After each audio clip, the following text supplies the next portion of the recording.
Baik teman-teman semua, saya akan menjawab beberapa pertanyaan yang memang belum saya jawab dan harus saya jawab ya. Pertama ini dari siapa ini? Sebentar.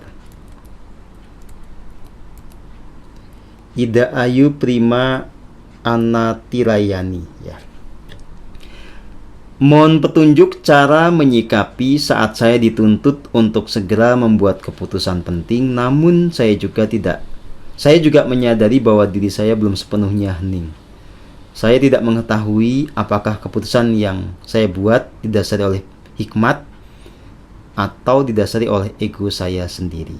Begini ya, kita hanya bertanggung jawab untuk melakukan hal terbaik yang kita bisa lakukan. Jadi saat kita memang harus segera mengambil keputusan, lakukan yang bisa dilakukan. Baik dengan menjalankan keheningan sesuai dengan petunjuk atau tata cara yang sudah diajarkan. Sebisa mungkin betul-betul melaksanakan keheningan itu sepenuh hati. Dan dari situ dengan pikiran yang jernih, kita mengembangkan berbagai opsi keputusan yang kemudian bisa kita pilih mana yang paling baik. Dan kita juga bijaksana kalau menggunakan nalar kita untuk mengumpulkan data-data yang terkait dengan keputusan yang bisa kita ambil. Nah, kalau kita sudah melakukan hal yang terbaik, apapun keputusan yang sudah kita ambil, ya sudah, mantap saja dan pasrahkan apapun nanti dampaknya.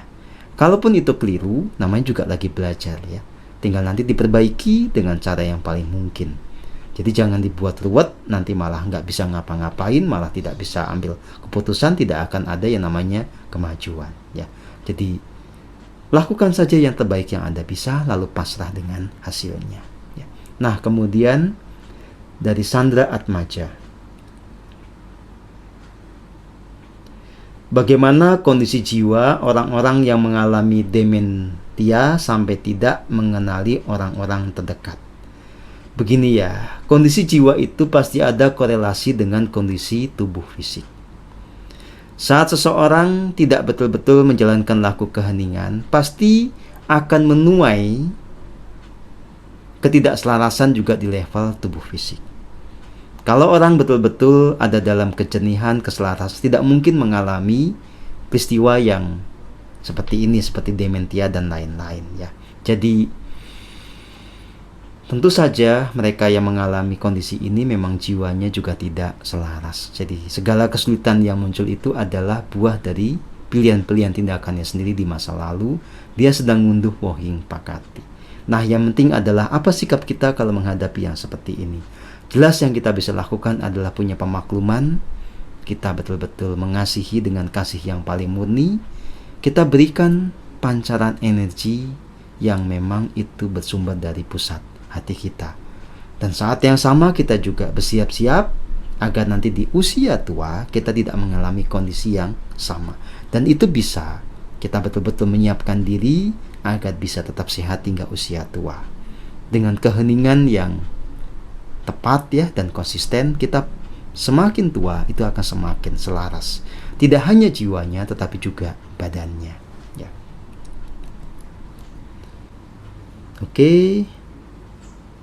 Dari Anonimus, selamat sore ya, selamat sore lagi. Kemudian ini dari Mas Sarwo Sutisno.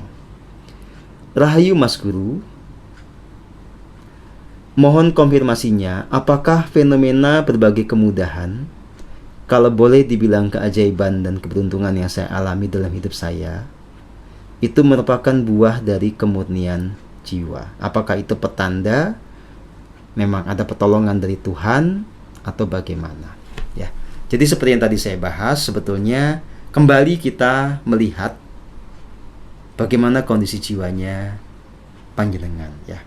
Nah, saya harus jujur mengatakan bahwa belum jernih ya, sehingga segala peristiwa yang terjadi itu bukan merupakan bukti nyata dari pertolongan Tuhan ya. Tetapi tentu memang ada hukum sebab akibat. Tetapi kalau itu tidak jernih, berarti ada faktor X yang justru Anda harus bereskan. Anda harus lepas apa yang tidak selaras, betul-betul kembali kepada kejernihan dengan niat yang kuat ya. Dan Anda pasrah jika kemudian hidup tidak seperti yang diinginkan ya. Jadi silahkan diresapi kata-kata saya. Ini kondisinya memang sekali lagi tidak selaras, harus dibereskan, ya begitu. Baik, ada pertanyaan lagi, silahkan.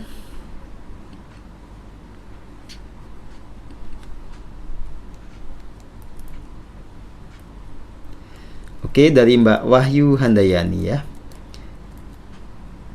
Apakah penderitaan yang dialami saat ini ada kaitannya dengan karma jelek atau karma buruk yang dilakukan di kehidupan sebelumnya?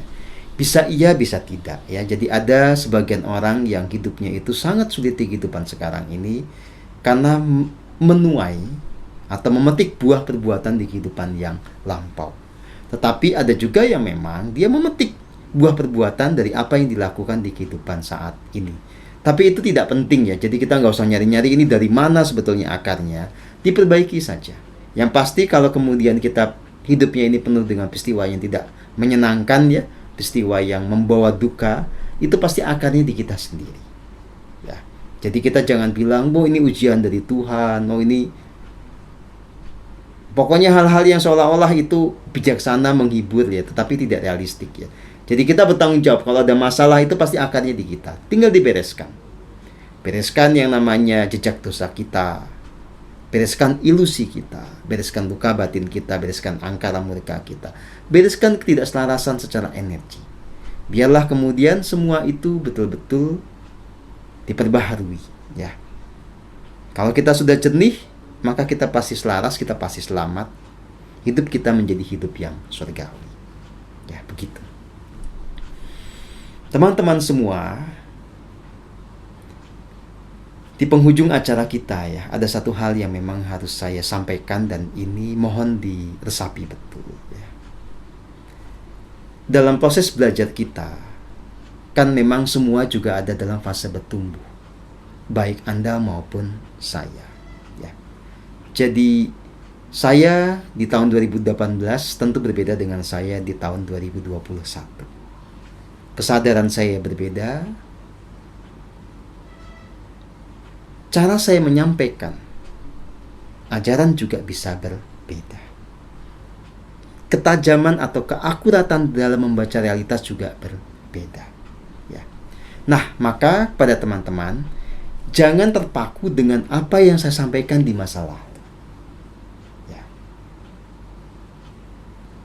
Betul-betul terbukalah untuk mendapatkan wadaran, ajaran, bahkan masukan yang itu disampaikan di saat ini yang bisa jadi terkesan berbeda dengan yang saya sampaikan di masa lalu.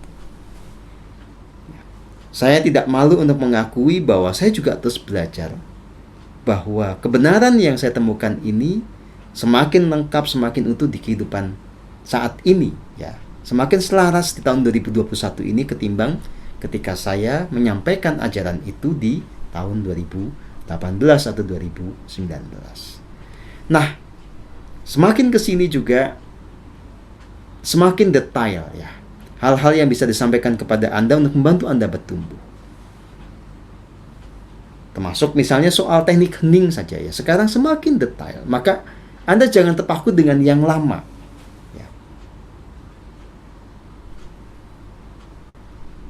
Buka diri untuk betul-betul mempelajari hal-hal baru yang sekarang ada. Apalagi saya juga sekarang dibantu oleh beberapa teman yang saya angkat sebagai pamomong gitu ya, yang secara langsung betul-betul membimbing teman-teman untuk belajar dari hari ke hari, betul-betul memberikan umpan balik atas segala perkembangan yang ada, menilai tingkat keheningan Anda dari waktu ke waktu. Nah, itu silahkan manfaatkan kesempatan itu untuk bertumbuh. Ya.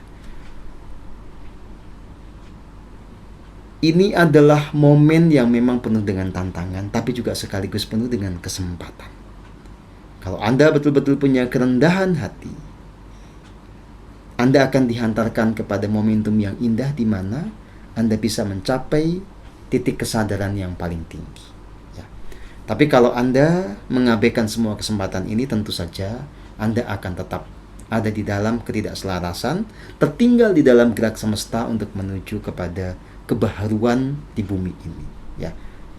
Nah, Anda harus memastikan ada di dalam keselamatan, bebas terbebas dari segala bentuk penderitaan. Sekali lagi, itu hanya bisa dicapai kalau kita konsisten menjalankan laku keheningan yang benar. Ya. Masih ada pertanyaan?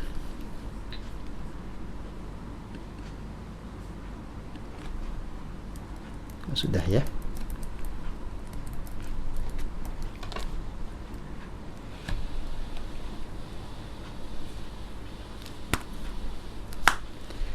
Ini ada pertanyaan dari Alwi Iskandar. Matriks itu apa ya? Ya, saya hanya menggunakan istilah itu untuk beberapa hal ya. Misalnya matriks ruang dan waktu ya. Bagaimana saya menjelaskan yang paling sederhana ya?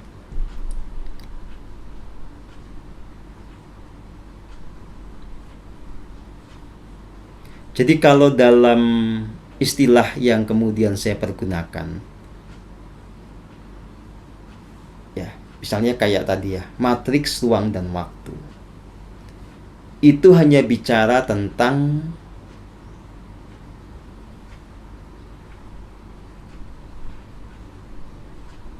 realitas yang menjadi bagian dari jagat raya ini yang kita bisa definisikan, kita bisa mengerti karena dia punya batasan ya. Jadi jagat raya dengan segala hamparan universe yang ada, dengan segala lapisan dimensi yang berbeda-beda, itu kita bisa pahami sebagai matriks ya, sebagai apa istilahnya ya, bagian-bagian yang itu kalau kemudian disatukan itu membentuk sebuah kesatuan. Nah, matriks ruang dan waktu itu merepresentasikan satu bagian itu ya, gitu. Ya, ada bahasa-bahasa yang itu memang tidak gampang dipahami oleh nalar ya. Tetapi kalau nanti Anda sendiri masuk kepada pengalaman itu akan lebih mudah untuk memahaminya. Jadi saya juga, karena kan itu saya gunakan kata itu untuk membahasakan sesuatu yang sebetulnya susah dibahasakan gitu ya. Nah, jadi ya kalau Anda belum mudeng juga dengan yang saya sampaikan, ya wajar saja, nggak usah dipaksakan. Dan itu nggak penting juga karena tidak menjamin keselamatan Anda atau itu malah mencelakakan Anda. Balik lagi fokus, pastikan jiwa raga jernih. Nanti di dalam kejernihan itulah kita terhubung dengan diri sejati, kita akan bisa menyingkap banyak rahasia alam semesta, termasuk memahami apa yang dimaksud dengan matriks ruang dan waktu ya. Begitu yang bisa saya sampaikan. Kita akan jumpa lagi di lain waktu, baik secara offline maupun secara online ya. Jadi kalaupun kita mengadakan webinar ini secara online, sebetulnya bukan karena kita takut akan apa-apa, kita hanya memang mengikuti tuntunan diri sejati. Kita menggunakan teknologi untuk melampaui batasan ruang dan waktu ya. Jadi kalau pakai ini kan teman-teman dari mana saja, dari berbagai negara, bisa lebih jelas mengikuti acara yang kita selenggarakan ini ya. Begitu. Nanti suatu saat kita akan ketemu bareng-bareng di sebuah tempat juga ya, kita akan jalankan. Terima kasih banyak, sampai jumpa di lain waktu. Terberkati semuanya. Rahayu, rahayu, rahayu.